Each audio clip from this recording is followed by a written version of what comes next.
अस्सलाम वालेकुम। Sports world में आपको वेलकम कहेंगे। मैं हूं हिफ्सा इम्तियाज़ और मेरे साथ स्टूडियो में मौजूद होंगे यूसुफ अंजुम, मुफाज करीम और टेलीफोन लाइन पे हमारे साथ मौजूद होंगे साबिक टेस्ट क्रिकेटर मुदस्सिर नज़र साहब। आप तीनों को वेलकम कहूँगी। और जैसा कि जानते हैं अभी की करंट सिचुएशन है, आयरलैंड का और जिम्बाब्वे का जो मैच है वो बारिश की वजह से कैंसिल हो गया, जिसकी वजह से जिम्बाब्वे के पास 5 पॉइंट्स आ गए हैं और ऑस्ट्रेलिया T20 वर्ल्ड कप की रेस से बाहर हो गया है। क्योंकि अगर अब ऑस्ट्रेलिया के पास सिर्फ एक ही चांस है और अगर वो जीत भी जाता है लेकिन वो क्वालिफाई नहीं करेगा सुपर 8 के लिए। और न्यूजीलैंड ने कनाडा को शिकस्त देकर सुपर 8 के लिए क्वालिफाई भी कर लिया है। मैचेस की जहां पर हमने सूरत हाल चल रही है दीगर टीम्स की, पाकिस्तान की सूरत हाल आप सबके सामने। अगर पाकिस्तान का नामीबिया के साथ मैच होगा, पाकिस्तान ने इंडिया के साथ मैच में जो भी गलतियां की हैं लेकिन उसका कोई भी एतराफ़ नहीं कर रहा है। माइक हैसन की बात की जाए, वो भी पूरे तरीके से अपनी गलतियों को ओन करने को तैयार नहीं है। उसके साथ साथ उस्मान तारिक जो हैं वो अपने साथी क्रिकेटर्स के हक में खुलकर सामने आ गए हैं। इन टॉपिक्स को डिस्कस करते हैं और दीगर खेलों को भी डिस्कस करेंगे। हॉकी में जो मामला चल रहे हैं उनको भी शामिल गुफ्तगू करेंगे। सबसे पहले मैं मुदस्सिर नज़र साहब आपकी जानिब आना चाहूँगी। आपको वेलकम कहेंगे स्पोर्ट्स वर्ल्ड में। बहुत शुक्रिया आपके वक्त का।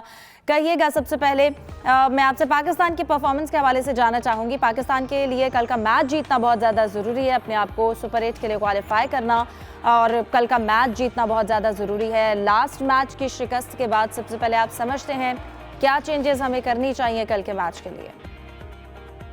देखिए, जरूरत वाला फैसला करना पड़ेगा। आपका जो पिछले कुछ सालों से एस बॉलर शहीद वो बॉलिंग ठीक नहीं कर रहा, उसको आपको रिप्लेस करना पड़ेगा। अब अगर आप यही सोचते रहेंगे कहीं मैच ना आ जाए तो मैच तो हम हार रहे हैं। बाबर आजम का काफी देर से कुछ सीनियर प्लेयर आपको बता रहे हैं कि अगर उसने इस फॉर्मेट में खेलना है तो he bats in the first 3, otherwise he doesn't make the team. Actually it becomes a weak point of Pakistan team batting number 4। उसकी गेम ही नहीं है नंबर 4 वाली। फिर शदाब क्या है, वो बॉलिंग ऑलराउंडर है, batting all rounder, Faheem batting all rounder, fielding all rounder, क्या है ये सारे ऑलराउंडर। वो होता है जिसकी एक डिपार्टमेंट इतना स्ट्रॉन्ग हो कि वो आसानी से उस डिपार्टमेंट में टीम में आ जाए। दूसरा डिपार्टमेंट इज बोनस। लेकिन इन लोगों की आइडेंटिटी कोई नहीं है और ये पिछले कोई 8-10 साल से पाकिस्तान तक खेल रहे हैं। तो फुटबॉल में जब एक लड़के को रेड कार्ड मिलता है और 10 लड़के रह देते हैं तो बड़ी आसानी से टीम आ जाती है। और हम अपनी क्रिकेट में एक टीम में को 7 लड़कों के साथ जाते हैं, 3-4 जिनका कोई होता ही नहीं कि वो टीम में होना चाहिए, उनको वो टीम में खेल रहे होते हैं।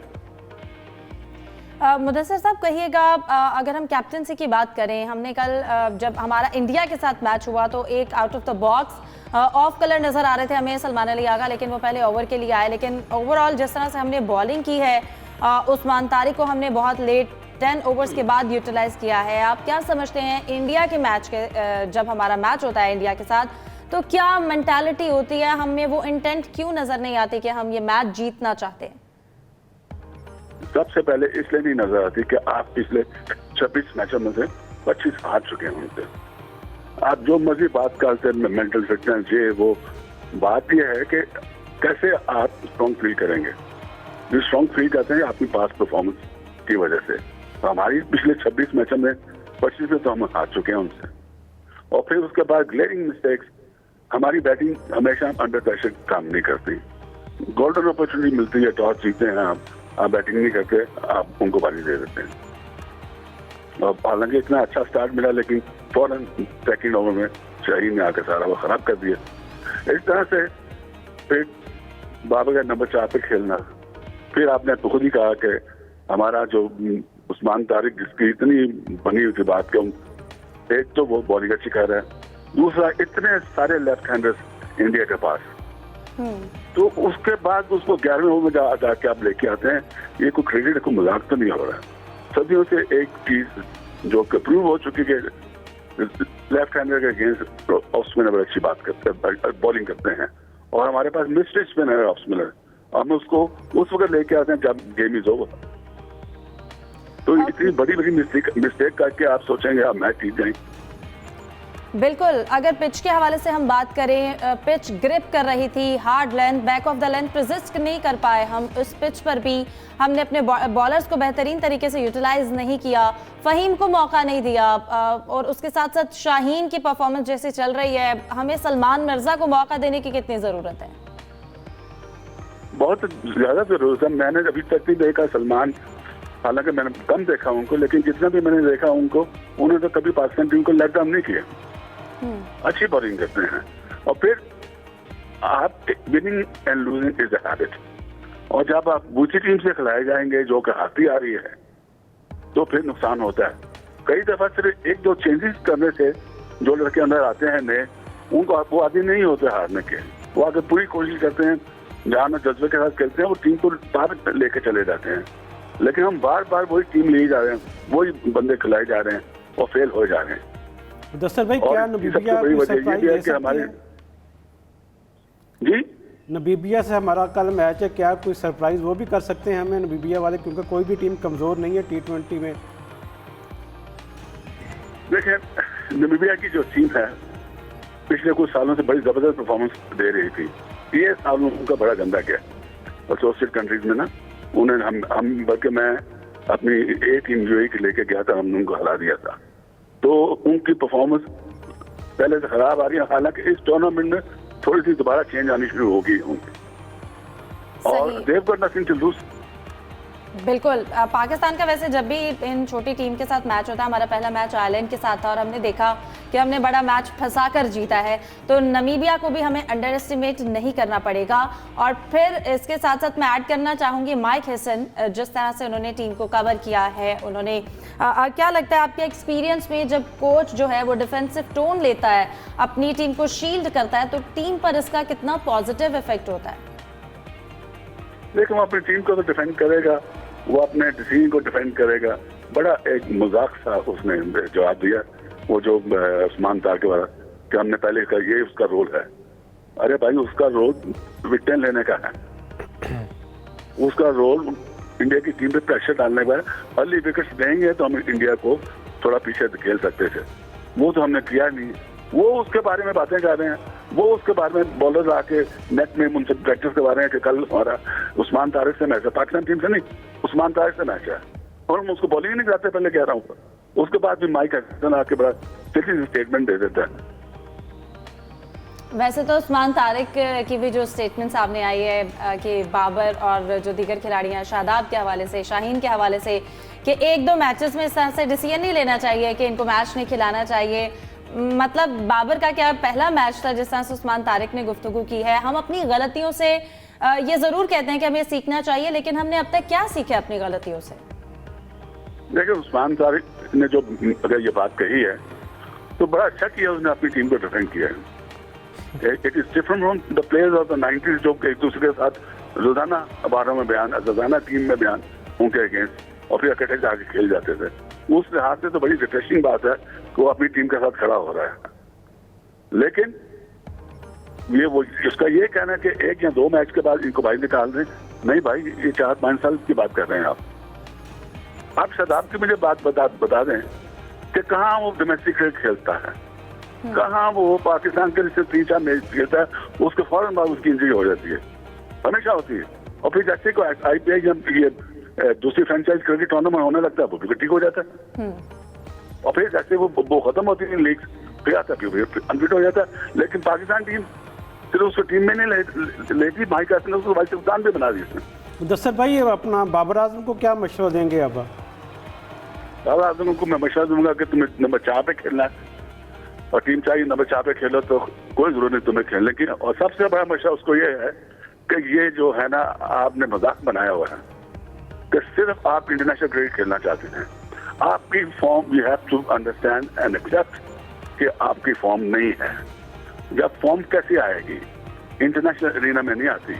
गो back to domestic cricket, first class cricket, not 50 over cricket, not 2020। Go and play 4-day cricket, go to an atmosphere जो थोड़ा सा कम चैलेंजिंग है। रन करो दोबारा, रन ये भी एक आर्ट है, रन बनाना भी एक आर्ट है। जाकर दोबारा सीखो, वो भूल चुके हो तुम, सीधा सीधा बॉल तुम मिस कर रहे हो। पिछले 2 साल में कुछ 12 के 15 दफा वो लेफ्ट आर्म स्पिन बॉलर से या बोल्ड हुआ है या वो लेग भी हुआ है। इसका मतलब वो सीधा बॉल मिस कर रहा है। ये नहीं बहुत बड़ा उसको प्रॉब्लम हो रही है। सही, ठीक है। ब्रेक का यहाँ पर वक्त हुआ है। साबिक टेस्ट क्रिकेटर मुदस्सिर नजर साहब, आपके वक्त का बहुत शुक्रिया। यहाँ पर लेंगे एक ब्रेक, हमारे साथ हैं।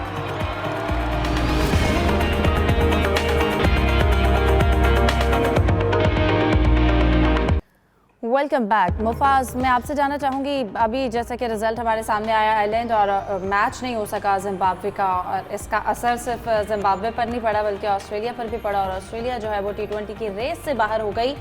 हमें क्या इस बार ऑस्ट्रेलिया की टीम को क्या हुआ? उन्होंने जो पिचेस हैं, जो वेन्यू था, उसको कुछ ज़्यादा अंडर एस्टिमेट कर लिया, क्योंकि हमें वो टीम में वो मोमेंटम नज़र ही नहीं आया स्टार्ट से। बिल्कुल जी, सबसे पहले तो जिम्बाब्वे की टीम को मुबारकबाद पेश करते हैं, क्योंकि जिस अंदाज से उन्होंने इंटेंट दिखाई है इस इवेंट में, और आपको पता है एक क्रिकेटिंग नेशन था जिससे स्टेटस वापस छीना गया, लेकिन अब उन्होंने अपनी परफॉर्मेंस से बता दिया कि हम आज भी इस रेस में मौजूद हैं। और जब से सिकंदर रज़ा का इजाफा हुआ है बतौर कप्तान, उन्होंने अपनी टीम को एक नई बुलंदियों पर ले गए हैं। आपको पता है PSL में लाहौर कलंदर्स की तरफ से उन्होंने बहुत अच्छी परफॉर्मेंसेस दी। तब से नज़र आ रहा था कि जब ये अपनी टीम में जाएंगे उन्हें भी इसी तरह बैक करेंगे। इसी के साथ अगर हम ब्रायन बेनेट की बात करें, टेक्निकली बहुत सॉलिड बैटर हैं और उनकी परफॉर्मेंसेस भी रिसेंट बहुत अच्छी हैं।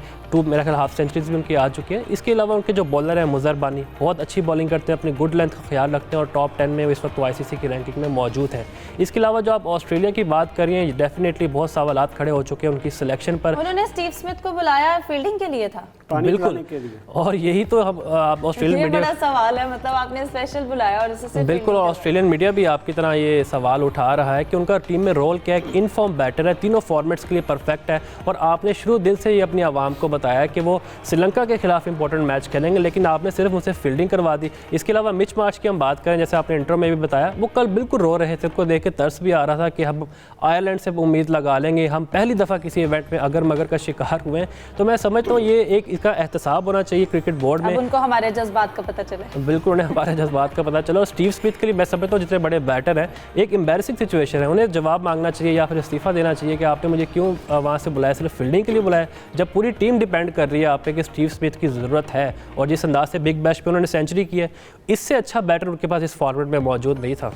बिल्कुल समझ नहीं आई, मे बी जो प्लेइंग 11 में चेंजेस थी उसकी वजह से ये अनस्टेबिलिटी जो है वो पैदा हुई, या वो सब कॉन्टिनेंट स्टाइल पिचेस पे जो उनका एग्रेसिव स्टाइल होता है वो इफेक्टिव उतना नज़र नहीं आया जितना हिस्टोरिकली था। लेकिन ऑस्ट्रेलिया के लिए सैड न्यूज़ थी, आज मैच कैंसिल हुआ और वो जो जिम्बाब्वे है वो नेक्स्ट सुपर 8 में चला गया और ऑस्ट्रेलिया T20 रेस से बाहर हो गया। लेकिन मैं यूसुफ आपकी जानिब आना चाहूँगी, कल का मैच पाकिस्तान के लिए भी बहुत ज़्यादा ज़रूरी है और नमीबिया के साथ मैच को बिल्कुल अंडर एस्टिमेट नहीं करना, बिकॉज हमारे सामने आयरलैंड की मिसालें हैं। इस बार हम US से जीते, लेकिन पास्ट में हमारा US के साथ भी एक्सपीरियंस अच्छा नहीं रहा।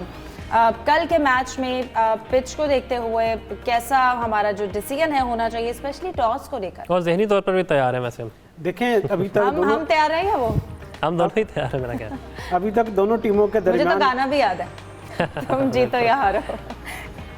जी, अभी तक दोनों टीमों के दरमियान सिर्फ एक बार मुकाबला हुआ है अबू धाबी में 2021 में, जब पाकिस्तान की टीम ने 45 रन से कामयाबी हासिल की थी। उसके बाद पहली बार दोनों टीमें आमने सामने होंगी। इस वक्त प्रेशर यकीनी तौर पर पाकिस्तान पर है, गो कि पाकिस्तान की टीम ऑन पेपर नमीबिया से ज़्यादा मजबूत है और इस मैच को एक अच्छे तरीके के साथ मार्जिन के साथ जीतने की ज़रूरत होगी पाकिस्तान को।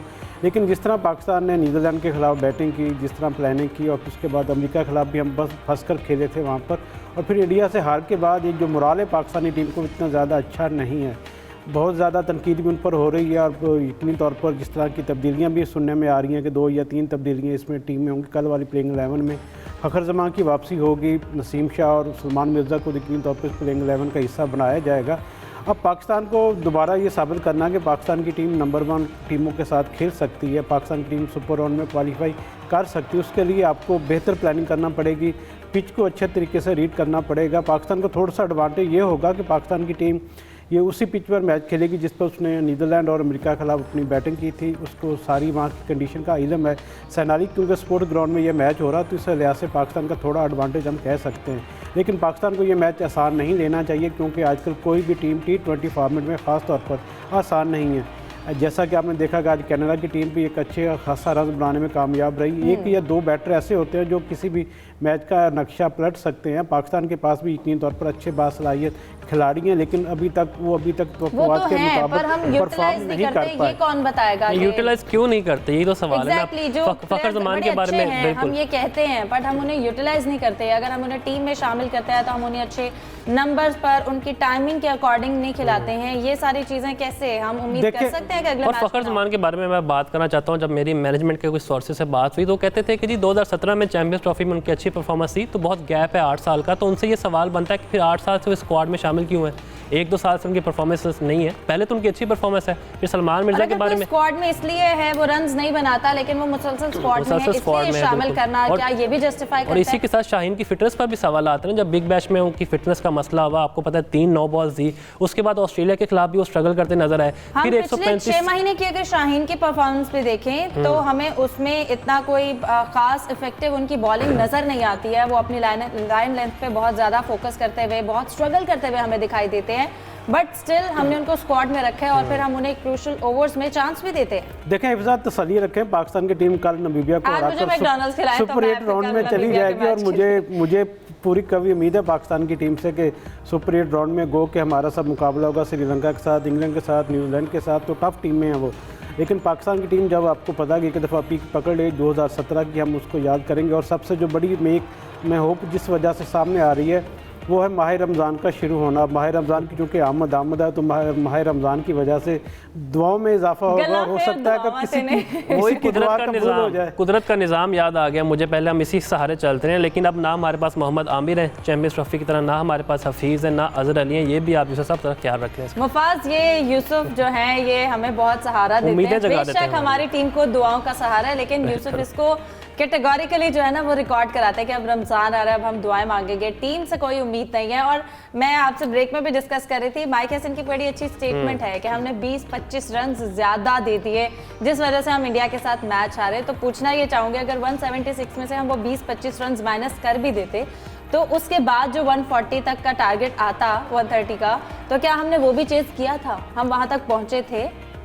वैसे अच्छी स्टेटमेंट तो मैं नहीं कहूँगा, इन्होंने फ्रस्ट्रेट ही कर दिया इस बात से। वो जो हमारे ज़ख्म थे ना फिर से ताज़ा कर दिए। माइक हसन साहब से सवाल करना चाहिए कि अगर 25-30 स्कोर हमें ज़्यादा पड़ भी गए, मुझे लगता है 130 स्कोर होता वो भी हमसे चेज़ ना होता जिस तरह हम परफॉर्म कर रहे थे, ना ही हमने यूटिलाइज़ किया। और माइक हसन साहब की खुद की कारकर्दगी क्या अगर बात की जाए, क्लब क्रिकेट से वो आ गया हैं, कोई इंटरनेशनल क्रिकेट में उनकी अचीवमेंट नहीं है और उनको हेड कोच बना दिया गया। फिर तो सवाल इसका एहतसाब होना चाहिए कि आपके पास सिलेक्शन का क्राइटेरिया क्या है। तो उनसे सवाल करना चाहिए ना कि आप ये बात करते हैं कि 40 में से 30 मैचेस जीती है मेरी टीम, तो कौन से 30 मैचेस जीती है? वेस्ट इंडीज़ के खिलाफ T20 सीरीज़ आप हारे हैं, बांग्लादेश के खिलाफ T20 सीरीज़ आप हारे हैं, और इंडिया के खिलाफ 4 दफ़ा हमारा मुकाबला हो चुका है। तीनों दफ़ा एशिया कप में हमें शिकस्त का सामना करना पड़ा और अब जाके आप देख रहे हैं वर्ल्ड कप में, और 110 पर पूरी टीम आपकी आउट हो गई। आपने किस तरह यूटिलाइज़ किया? आपने सलमान आगा से क्या एक दफ़ा बात की है कि आपने अपनी पोजीशन चेंज की? आप तो ये एक बयानिया बना रहे थे कि मेरी परफॉर्मेंस बेहतर आ गई। हॉलैंड के खिलाफ आप फ्लॉप हुए हैं, USA के खिलाफ आप फ्लॉप हुए हैं, इंडिया के खिलाफ आप फ्लॉप हुए हैं। सिर्फ एक ऑस्ट्रेलिया की सीरीज़ में वो आपने थोड़ा बहुत आगे इंटेंट दिखा दिया, हम ये मान लें कि जी आप एक मैच में परफॉर्म करने के बाद आपके अगले कुछ मैचेस तक वो जो परफॉर्मेंस है वो जस्टिफाई करती है कि आपने फला मैच में इतना परफॉर्म किया था। हमें इस पूरे टूर्नामेंट में ना ही उनकी परफॉर्मेंस नजर आई, ना कैप्टनसी के हवाले से उनके कोई बहुत बेस्ट डिसीजन हमारे सामने आए हैं। यूसुफ, अगर हम दीगर टीम्स को भी डिस्कस करते हैं, कल नमीबिया के साथ मैच पर हमारी नजरें हैं, हम जो चेंजेस एक्सपेक्ट कर रहे हैं, बहुत सी चीज़ें ज़रूरी हैं, उम्मीद करते हैं वो कल के मैच में हों, वो चेंजेस नज़र आएँ। जो बेंच पे इस वक्त लोग बैठे हैं जिनको मौका मिलना चाहिए, उनको शायद कल के मैच में मौका मिले। लेकिन अगर हम दीगर टीम्स की बात करें, न्यूजीलैंड वर्सेस कनाडा मैच हुआ, श्रीलंका का कल मैच हुआ, और अगर हम निसांका की इनिंग्स की बात करें, उन्होंने कल सेंचुरी स्कोर की है, उनकी ओवरऑल इनिंग्स को कैसे देखते हैं आप? देखें श्रीलंका की टीम अपने जो कंडीशन होती है उसमें खूब बखूबी उसको अंदाज़ा किस तरह परफॉर्म करना, और श्रीलंका जो बैटर्स हैं हमेशा अपने वतन में बहुत अच्छा परफॉर्म करते हैं। पहली बार उन्होंने ऐसा नहीं दिखाया, इससे पहले भी यहाँ पर जितने मैचेस हुए हैं ICC के, उसमें श्रीलंका का जो विन रेशियो वो ज़्यादा रहा है। नसाका ने यकीनी तौर पर एक ज़बरदस्त इनिंग खेली, और ख़ास तौर पर उसके बाद जिस तरह आज आपने देखा कनाडा के जो खिलाड़ी थे युवराज समरा, उन्होंने भी 110 स्कोर किए हैं, 11 चौके लगा दिए, 6 छक्के लगा दिए। तो मेरे ख्याल में पाकिस्तान के जो साइम अयूब हैं, साहबजादा फरहान हैं, उनको भी इस तरह की अपना इंटेंट दिखाना चाहिए, क्योंकि अब गलती की गुंजाइश नहीं है। बिल्कुल, हम केन विलियमसन की बात करें, उनका स्लो स्टार्ट है लेकिन उन्होंने अपना स्ट्रॉन्ग फिनिश किया अपनी इनिंग्स पे। बिल्कुल यकीनी तौर पर ये जो इवेंट्स होते हैं आईसीसी के, इसी तरह आपको एक मैच ही हीरो बना देता है। पाकिस्तान की टीम अभी तक वो हीरोशिप नहीं दिखा सकती, बल्कि वो जीरो की तरफ जा रही है। लेकिन अभी तक हमें बिल्कुल उम्मीद करते हैं कि पाकिस्तान अपनी गलतियों से सीखे और जो लर्निंग प्रोसेस है वो अब रुक जाना चाहिए और कुछ प्रैक्टिकल हमें नजर आना चाहिए। प्रोग्राम का वक्त खत्म हो जाता है। आप दोनों का बहुत शुक्रिया, हमें दीजिए इजाजत, अल्लाह हाफ़िज़।